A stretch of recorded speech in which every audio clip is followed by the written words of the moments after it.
Hello अस्सलाम वालेकुम. तर खूप दिवसापासून माझे ब्लॉग येऊ शकले नव्हते कारण की माझ्याकडे इतका वेळ नव्हता. एडिटिंगसाठी टाईमच भेटला नाही कारण की खूप काम होतं गावी आल्यानंतर. आता मी गेलते माड्याला शॉपिंग करण्यासाठी. हा माड्याचा बाजार आहे. इथं सगळंच भेटतं एकाच जागी.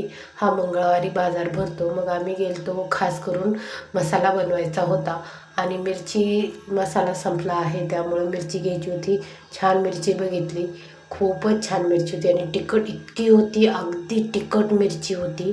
मग ती आम्ही त्यांच्यासोबत थोडी बार्गनिंग करून घेतली. ही तिखट मिरची आहे म्हणल्यानंतर चांगली आहे भाजीसाठी. भाज्याही छान होत्यात, खास करून मटणाच्या भाजीसाठी तर लागते. आणि त्याच्यात काय काय मसाले लागतात ते मला इतकं माहीत नव्हतं. मग मी पहिल्यांदाच बघत होते. कधी मी मम्मीच्या इथंही केलं नाही असं. आणि मग ते पूर्ण घेतलं. मग थोडं ग्रीन व्हेजिटेबल बी घ्यायचे होते. मग सुरुवात केली भेंडीपासूनच. भेंडी तर भैयाच निवडत होते. मग त्यांनी भेंडी निवडली, थोडीशी मटकीही घेतली, कांदा, बटाटा. आणि संध्याकाळी घरी आल्यानंतर आमच्या सासूबाईंनी मटण कट करायला घेतलं होतं कारण की आमचा प्लॅन होता संध्याकाळी बिर्याणी तेही चुलीवर बनवायचा. मग ह्या दोघी बसून तयारी करत होत्या. छान मस्त बिर्याणी बनवली होती, एकदम छान झाली होती. टेस्ट बी चुलीवरचा छान असतो.